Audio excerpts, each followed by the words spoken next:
guys, I am Chris Kaler. And I'm Amber Foss of Kyuujin Cosplay, and welcome back to The Last of Us, episode 3, called Long Time. Yeah, I do know that this one is supposed to be sad. I mean, it's hard. It's been a little while. I've seen people crying to this one. I haven't seen the episode. I haven't seen reactions to it, but I see thumbnails of people crying, and my friends have told me that this one made them cry. So I do think that we're going to meet Bill this episode. This is where we're headed.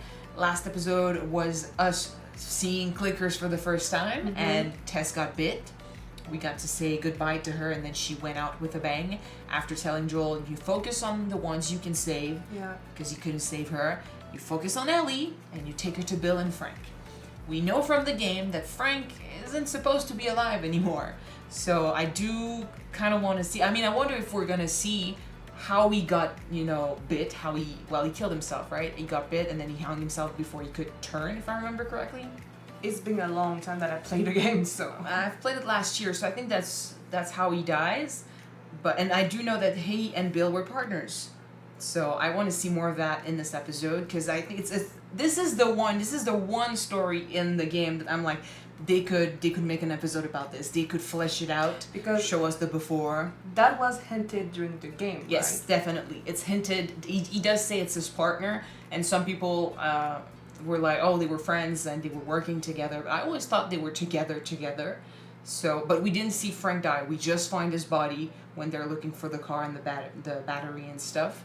So this is the best opportunity for the show to flesh things out and show us characters past, how it happened, because we weren't there in the game. So I want to see Bill's point of view and Frank's point of view of their life before Joel showed up in the game with Ellie. So I think this is what we're seeing this episode. All right. We might cry. We usually cry. It's going to be interesting to see if we do. Sorry if we're annoying again, and with all our callbacks to the game. We are fangirls, so it happens. Yes, we are. But we can't help it. So let's jump in this episode and see what happens. Let's go.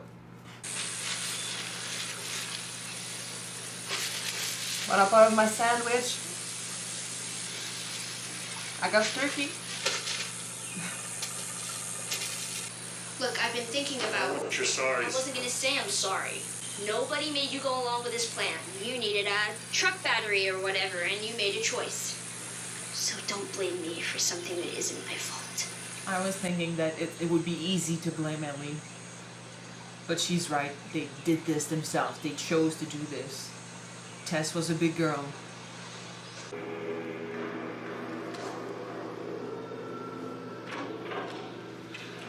I think that's Bill. He's like, fuck the government. Not today, you New World Order jackboot fucks. Yep, that's Bill. And that's when, you usually judge the people that prepare for the apocalypse with bunkers and stuff. But Yeah, but not this time. Not this time.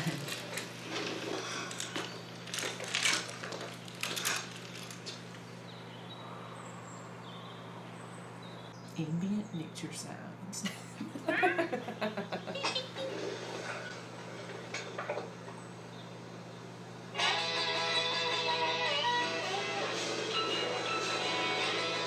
He was so fucking prepared for the end of the world. That's his town now. That's the best time to just take everything that you need. Yeah. Nobody's there. Nobody's fighting together. That was fast. Well, another Sunday morning. That's Bill. That's the type of person he is. Always ready. But also very alone. So, introduce us to Frank. I'm not infected. Frank? Are you armed? No, Why did you take that long to Yeah. answer?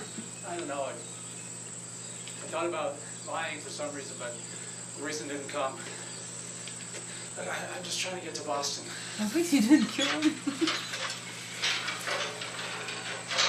And it's worth noting that 4 years living alone, he's still not, he's not crazy or anything. He's not, although I would imagine someone living alone like that for so long would turn paranoid and... Stop there.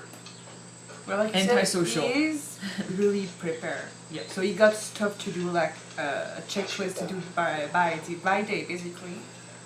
So that guy showing up was probably the best thing that could happen to him. I'm really hungry. Haven't eaten in 2 days. First, my name's Frank. Oh, yeah? Yeah. Here's the thing, Frank. If I feed you, then every bum you talk to about it is going to show up here looking for a free lunch. Point. I won't talk about it to any bums or hobos or vagabonds, I promise. And you know you want the company. Or at least you could use it. You already know. He's charming. He is. He's so happy. I mean, in a way, it's nice because I mean, he's got a routine, like you said, but it's kind of like he's living like in the past, you know, with an actual meal, some wine. Everything tastes good when you're starving. Yeah, but not like this.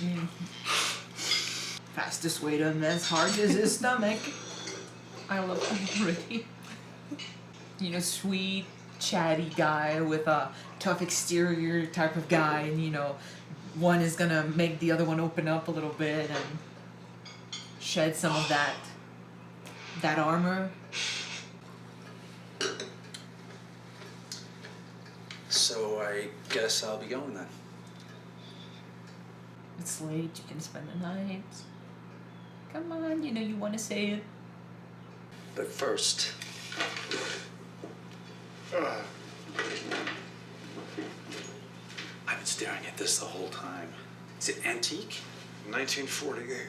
With Bill, I think you have to be like that a little bit. You have to, you know, take your place. Take charge. Yeah.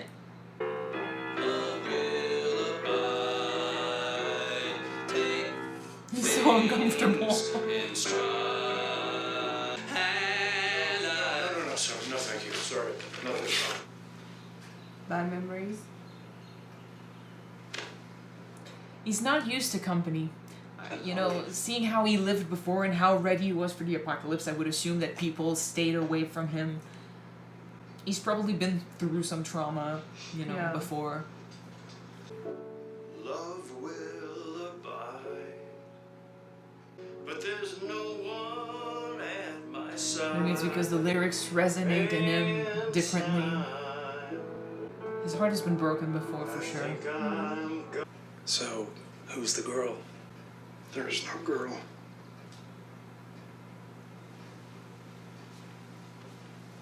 I know.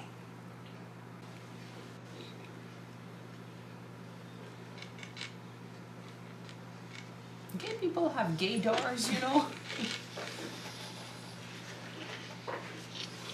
He was so in need of someone. It's like he was starving for something too, you know? Like Frank was starving when he found him outside, but Bill was starving as well. Starving for human touch, for Some human love. company, yeah. Oh, fuck you! Come on! This isn't for me. This is for us. Who cares what they look like? I do. Our home isn't just our house. It's everything around us. Give me a fucking break. Oh, I'm sorry. I forgot. You live in a psycho bunker where 9/11 was an inside job and the government are all Nazis. The government are all Nazis! Well, yeah, now, but not then. I am asking for some paint and some gasoline for the lawnmower. That's all. He just wants us Everything else myself. some normal. Resource. I get it though. He needs for things to be a little bit more like they used to be. Normalcy, yeah. Just tell me why. I did. Paying attention to things. It's how we show love. You know, Bill wasn't dusting, he's not taking care. Not just surviving, but to the just way I want to. be living. Yeah. Oh. I traded Joel and Tess one of your guns for a packet of seeds. Oh my gun? Which gun? A little one.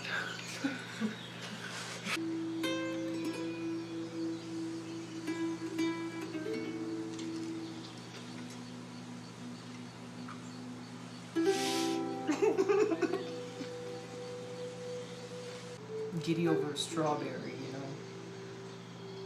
Well, it's been 10 years. Can you imagine 10 years without strawberries? Well, yeah, but still, I understand. I'm sorry. For what? Getting older faster than you. I like you older. Older means we're still here. I was never afraid before you showed up. You were alone. Now he's got something to lose. That's part of life, though. Like, you wouldn't have this if you had never showed up. It's getting cold. Okay. We're right inside. Oh, wow. There we go.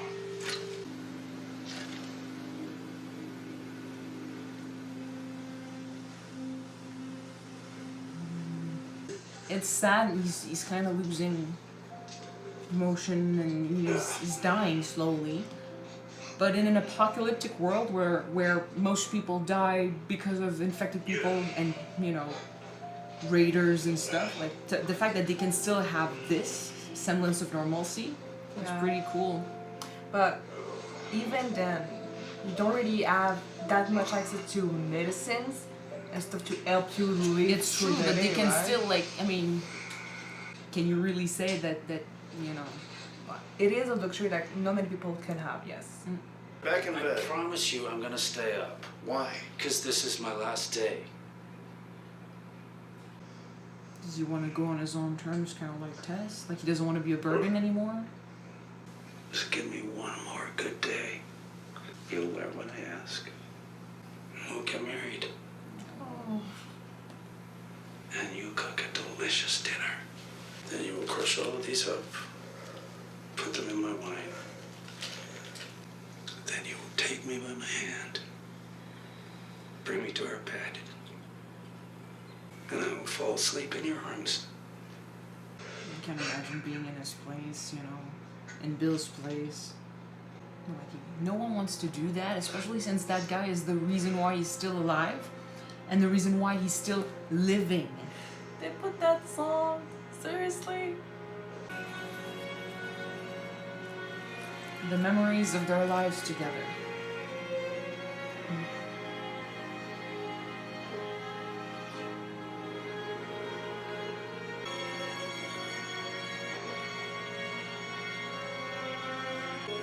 Did they ever dust it? He probably did. Frank wanted Bill to live, like I said, not survive. Wanted him to pay attention to details, enjoy the little things, show that he cared. And it's the same that he meal. did. Yeah. Will it be enough? Yeah.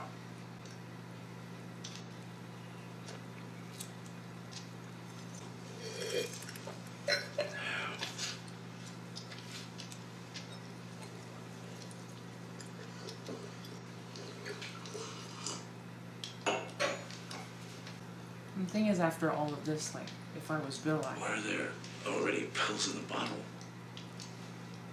Enough to kill a horse. I'm satisfied. And you were my purpose. I was about to say I would have died too, you know, I would have gone with Yeah. him. Because after all of this, there's nothing left. I do not support this. I should be furious. He gave you what you wanted, so you should give him what he wants to. Love But him from the an way you objective wanted point of to. view, it's incredibly romantic.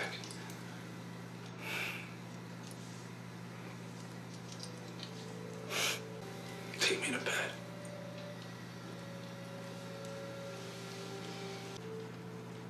It's from Bill. Came with this. So they did.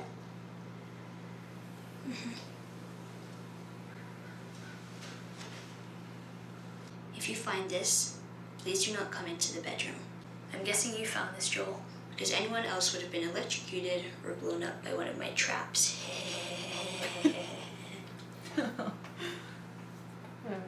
Take anything you need. I never liked you, but still, it's like we're friends. I used to hate the world, and I was happy when everyone died. But I was wrong, because there was one person worth saving. That's why men like you and me are here. We have a job to do. If I'm taking you with me, there's some rules you gotta follow. Rule 1, you don't bring up Tess, ever. You do what I say when I say it. We clear? Yes. Repeat it. What you say goes. What you say goes. I've played this game.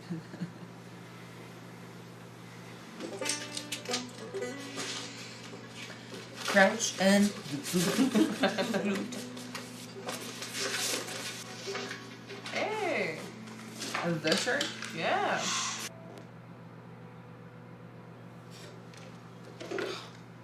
Ellie. Well, maybe it's gonna come in handy later. Sure is. Like she's gonna save his life or something. Well, don't you look pretty? The blood! Oh. It's your first time in a car? It's like a spaceship. No, it's like a piece of shit Chevy S10, but it'll get us there. Oh, no, wait. No, leave it. Leave it. Oh, this is good. This is Linda Ronstadt. It's better than nothing.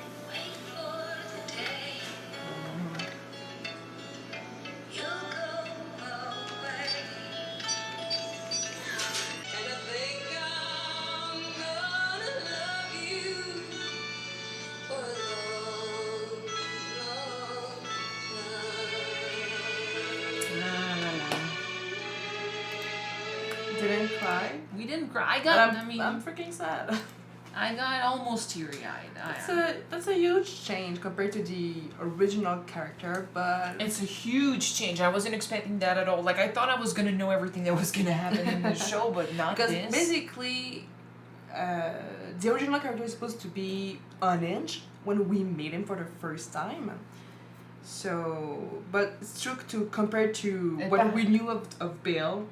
He lived in a nice place, a nice neighborhood with his Well, no, in the with his game, partner. in the game, like he's living like a hermit.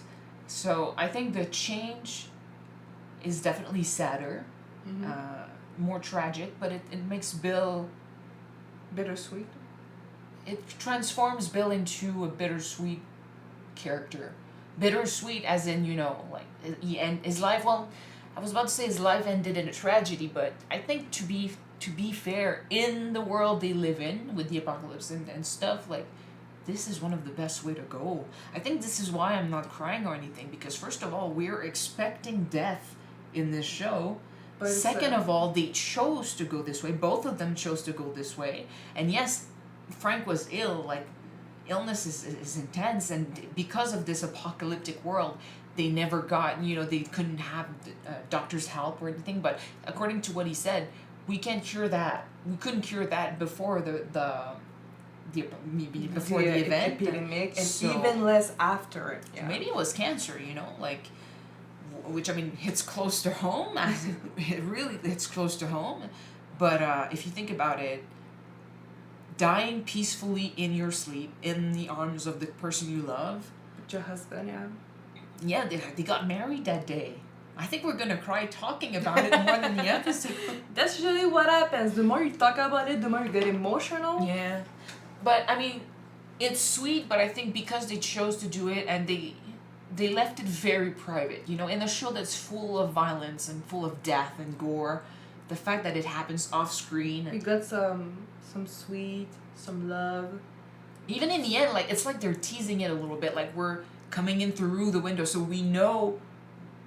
This is probably the bedroom. So they're kind of teasing it, like, are we gonna see it? Are they gonna show it to us? But they're like, no, this is something private between them two, something that they chose. It's not meant to satisfy your morbid curiosity, And they leave it at that. So what? I think it's sweet, and I think, it's. I think it would have been sadder, more tragic and stuff if Bill had decided to keep on going, but I understand why he didn't, and that's why I think I'm okay with this, because illness, like I said, it's terrible, but they had both lived a full life. They were old, they had actually managed to live through those 20 years together, well, those 15, 16 years together, because Frank, showed up with his enthusiasm and his smile and his attention to detail, something that Bill didn't have. And, Bill would have become the character we meet in the game if it wasn't for Frank. Yeah. He would have become that paranoid, antisocial survivor, and he was already, he was prepared for the worst, so he adapted really well to the apocalypse. But then Frank came along and he made him live his life the way he never lived it before, and he made him discover love, made him discover friendship. They were partners in all the way that counted. He made him discover how beautiful the little things can be in a world where most people, are dying and living a shitty life. They were living. It's true that when you think about it, 20 years later, despite the raiders, sometimes I can try to go over the fence. When you think about it, they mostly live a normal day-to-day life. Mm-hmm. Like they grow strawberries. They The have fact that they could have strawberries. Sunday brunch with their friends sometimes. Yeah, I mean, the place looks beautiful. Like, that's a change from the game. Like I said, in the game, he lives like a hermit in a bunker, It's not... In the city. Well, it's a city instead of a town, but, it's like it's not like he could walk around. Like, they were infected people all over the place, so he's still living, like, on the edge every day. And Frank didn't die that way in the game, he gets bitten. So his death in the game is much more violent, much more fitting for the apocalypse, and it's shocking, so you see, Frank's death as a shock. We get to see this guy who hung himself, and you understand the cruelty of this world, and for him to have to do that. But in this episode, instead of the shock of Frank's death and Bill surviving, and he keeps going in a bitter way and stuff, like in this, he gets to live, he gets to experience life in a beautiful way with an amazing partner who made him enjoy this. And in the end, like, they were both old, and yes, Frank was dying, but he chose to go peacefully. Like, he wasn't gonna suffer anymore, so it wasn't violent, it was sweet, and he had the day he wanted before he left. And Bill too had the day he wanted, and he made his choice. Always prepared. Yeah. Prepare the stuff for Joel before then. Prepare the wine before he gave the pills to Frank. Well, of course, he chose to leave with Frank. So, and I mean, we saw him even, he wasn't dying, but it was hard for him to walk a little bit, and he had a hard time switching places on the sofa and stuff. Like, he was getting old. After Frank's death, life would not have been as beautiful and as great. It would have been difficult. It would have been hard. Would have meant something for him, yeah. So I get it. Like he said, it's not the tragic suicide ending, There's the suicide story and stuff. Kind of like, romantic. Well, for Frank, he's saying, like, it's kind of romantic, which it is, but to me, it makes sense, and it's kind of like it's the one of the most peaceful deaths you can have after such a peaceful life in an apocalyptic world. So I think Frank gave Bill what he needed the most, which was a reason to live, a reason to enjoy life, and Frank got security from Bill and a partnership and also a great love story, and they both went out on their own terms together. So it's more sweet than heartbreaking. It is sad, but it's more sweet than anything else. I think it's a nice turn because with this we can technically see that despite everything in this world, we can still have love. We can still have peace. We can still live, not just survive. But we can truly live. Yeah, it is possible. And I mean, technically, like, that's what I was saying last episode about Ellie noticing the beauty of the world, whereas everyone else sees what they lost. She sees something new to discover, something great to still have. Like, she loves this open world so much, whereas the others are all living miserably because they remember what it used to be, what it used to be like, so they can't enjoy this anymore. It's too sad.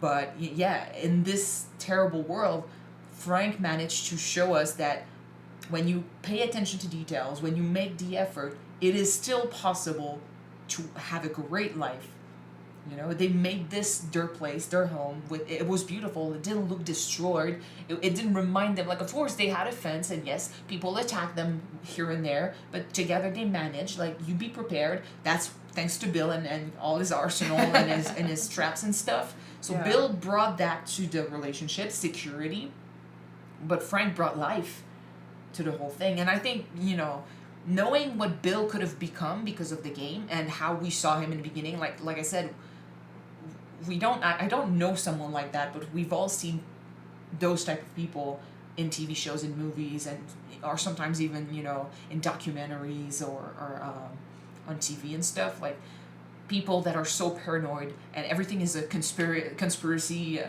and the government is the devil, and they are prepared to survive, but they live in constant fear of, you know, shit, something's gonna happen, so they don't enjoy life. Or at least I assume that they can't enjoy life as much as others because they're constantly on the edge. And Bill was kind of like that, like no weapons could be spared.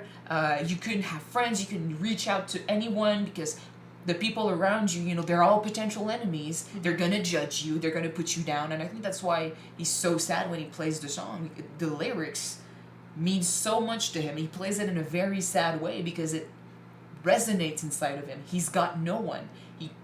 You know that we always say, I say sometimes, and people say sometimes, you know, I don't remember where I heard this, but it's better to have loved and lost than to have never loved at all. Yeah. Well, Bill was kind of in that I have never loved position, maybe because of who he was, of how he acted, you know, maybe because people tended to stay away from him, maybe because he was gay, and, you know, he's of a certain age. And I mean, the beginning of the show is in 2003, so that means he grew up like in the 80s and 70s maybe. Like, I don't know how old he is in the beginning, but he's not young.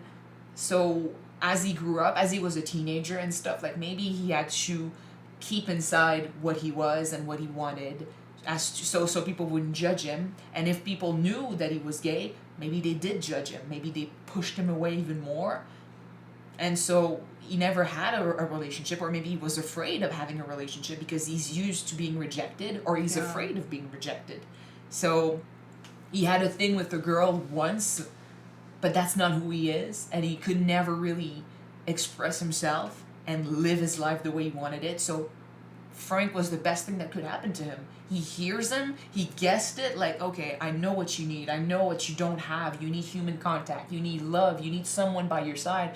And right now, man, I think I need someone by my side too. Like, he was crying, he shed a tear. I think it's heartbreaking to see someone like Bill, and in the world that they live in, like, it's so rare to find that perfect person that just fits with you.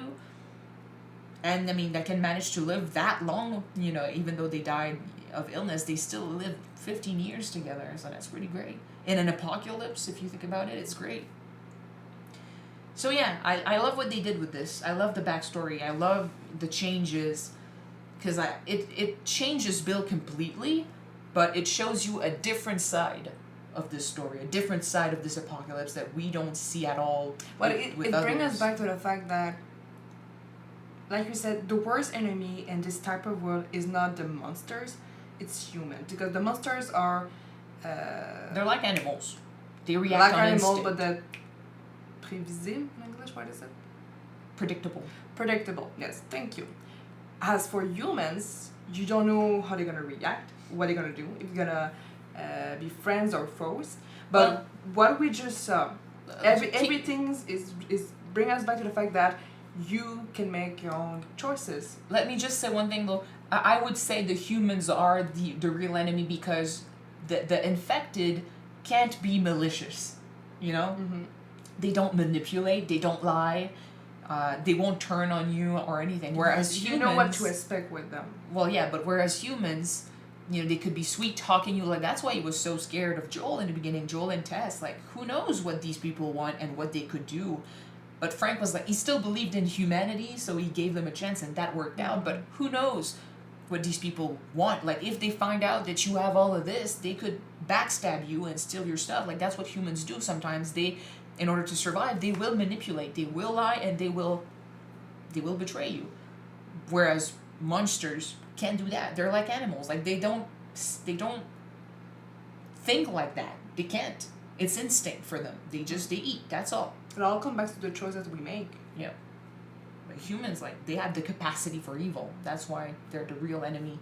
Because the true self of these people comes out in this, in this universe. So that's where you see people becoming monsters. But yeah, sorry, keep going. Or unless you were... No, it's done. I'm done. I'm done. So, yeah, I mean, I knew they were going to bring back the song. I mean, the song... I'm kind of sad, though, that we didn't get to see Joel being hanged up from the feet. But it could still happen. I mean, I think it could still happen. I would say it's a good opportunity to have a shot that's pretty cool. You actually film upside down, like it would disorient us completely, and for sure, yeah. And it would give Ellie a little bit, of a space to actually shine and do something. Although she will eventually save Joel, she's got that gun. She will have to use it eventually, and Joel will find out that she has it. Wait, maybe. I have an idea, maybe something what bad that gun could happen with that gun, yeah. Like what? Not gonna say it though. Why? You say your guess. What's his name? Sam and his brother? Yeah, Sam. Yeah. And I don't remember the brother's name. Well, his brother, his younger brother. Like, did they check in her backpack for the toys and... At that point, she already has a gun in the game. True. He gives her the gun, like, where they are in the city. Like, now they have the truck in the game after the truck. But, I mean, like this episode proved to us that they can change things. Everything is changed. But after this, in the game, they get, there's basically the main road that's blocked, so they're forced to take the...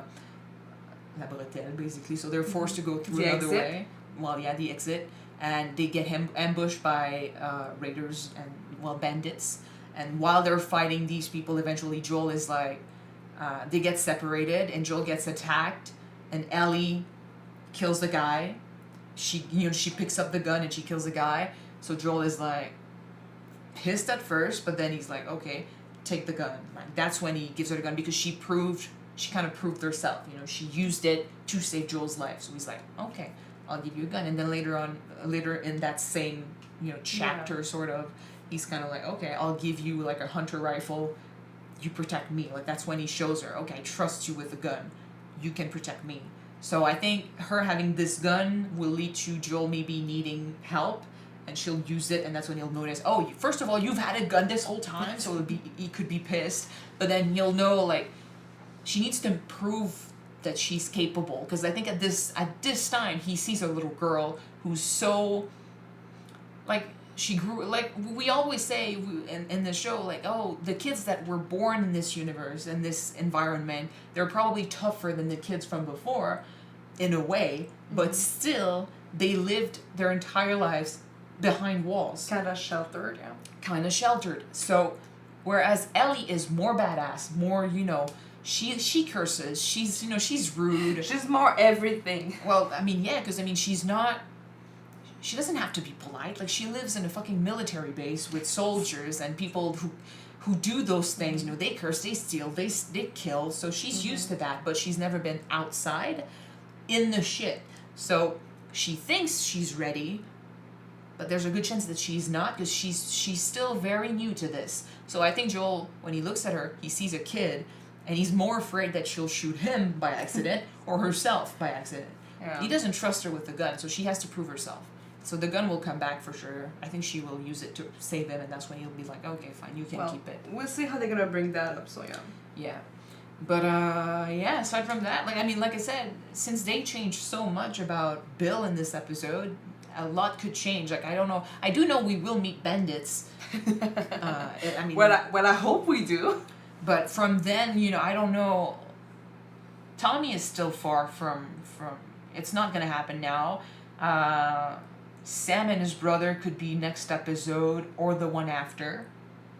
We can meet them. For example, we could meet them next episode. I don't think. Like, I would say I don't want to meet Sam and his brother in an episode and have them die that same episode. I think we need longer. We met Bill in that episode and he died at the end of it. But they were dead already when we got there.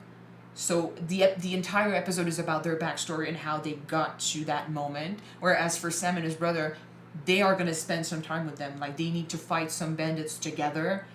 There's a whole chapter of them walking around and protecting each other and stuff.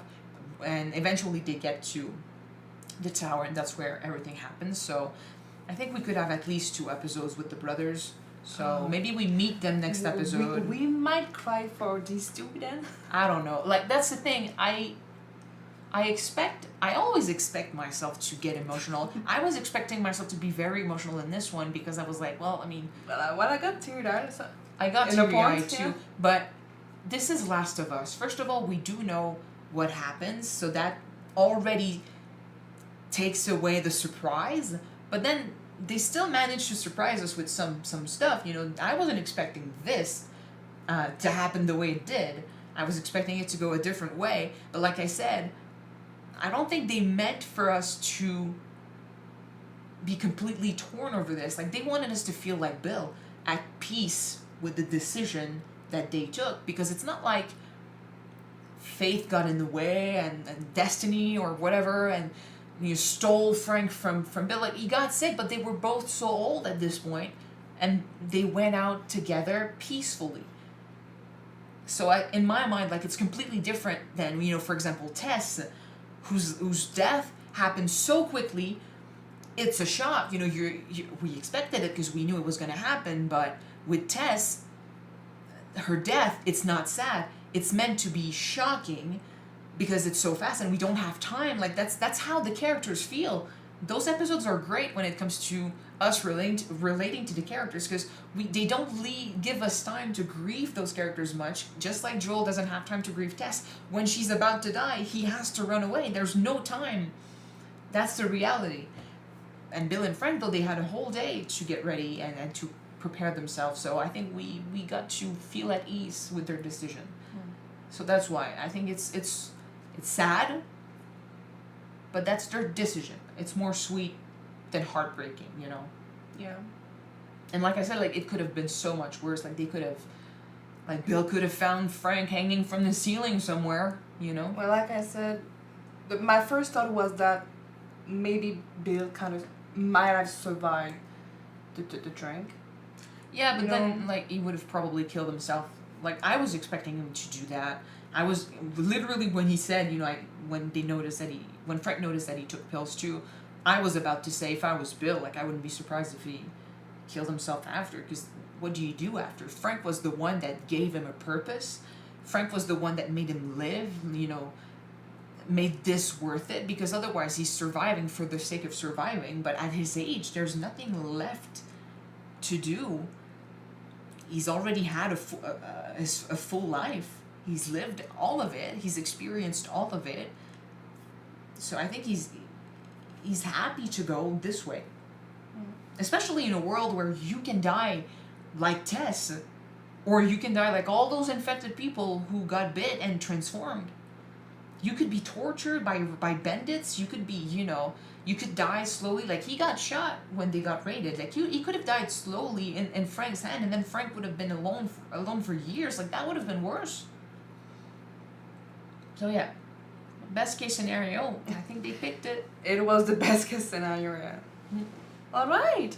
But they're still doing a good job with the adaptation. I think, I said in the first episode that for a good adaptation, you need to, yes, take the stuff that made this great and translate it, but bring enough change that you keep your mind and attention on what's going on. it needs to be worth it. Yeah. Like, with Disney doing so many live actions these days, I usually say, but it's a good time to talk about it because like it's an adaptation just like this. Mm-hmm. I would say, there is no point necessarily at its core, there is no point in taking a movie like The Lion King and making it into a live action, because animation is already the best, what's the word for this? The best way? Well, the best way, but there's a Medium. the best medium to tell us that story, because it's animals.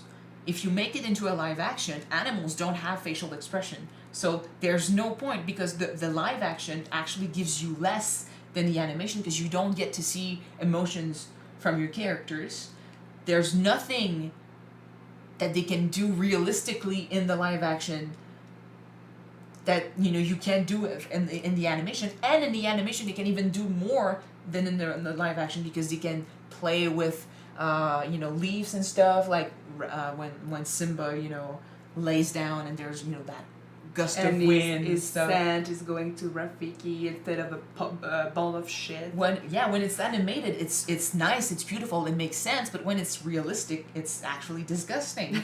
Yeah. And the animals and the animation, they can show some human emotions and stuff because you draw it, you can do something about it. So the live action doesn't make sense. Even that aside, if you take a animated movie about just human characters, if you want to make a good adaptation, you need to keep the heart of the original. No, that's not. I'm just saying that when you make it when you change the medium, when you take something that exists and you change the medium to do an adaptation, like a live action, a TV show from a game, or a live action from an animated movie, the change needs to have a purpose and it needs to bring something that the original medium couldn't give you. So, for example, if an animation from Disney came out and the drawings that they had to do it fast, so the drawings lack depth, they lack details and stuff. And I mean, but such as Atlantis, for example, details were great. Yes, but it doesn't have the budget it deserved. True, and the storyline was kind of confusing. It's very short too. Whereas if you made it into a live action, you could make some amazing, set pieces. You could add so many details. The costumes would be great. That you could play with texture, which is something in animation that you don't really have. True.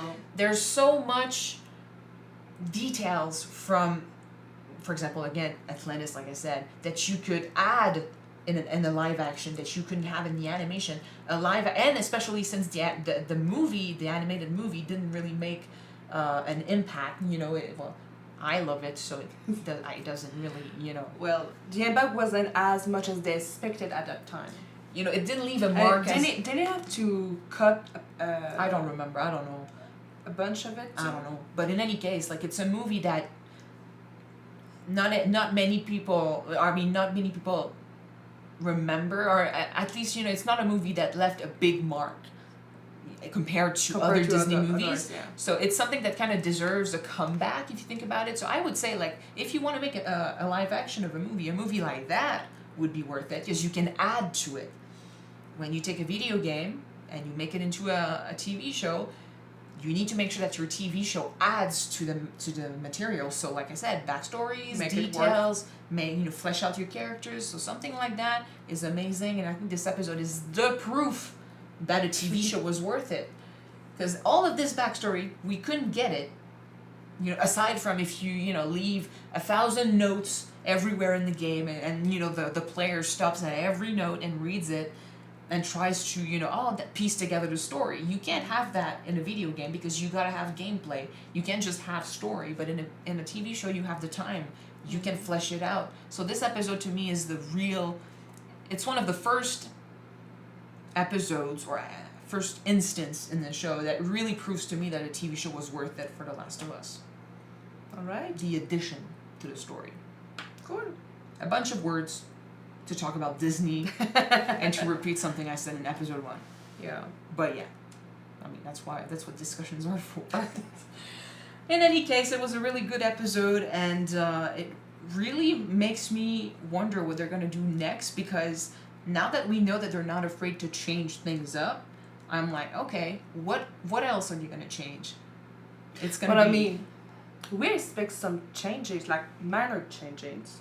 Not something big like that. But big like that, do it well, and we're gonna be happy. Well, one thing I do think will happen, and because I read an article about one of the actresses. Don't spoil yourself. It's not a spoiler because it didn't have anything to do with the TV show. Okay. It had to do with an actress that got a backlash and stuff about her acting in the show, and I was like, well, I'll judge for myself when I see it, so we'll see. But they were talking about an actress that played a bandit in the show, and I was like, well, it's actually a good opportunity to, you know, because instead of facing several gangs, several groups of bandits, make a story about one group, flesh it out, show us how it got created, and, you know, present to us, and, you know, the main characters from this group, make us care even about them, or make us understand why they're doing the stuff they're doing, so that when they go against Joel and Ellie, we get conflicted. I don't want them to die, but they had to die. Well, that would be interesting, because just like the soldiers,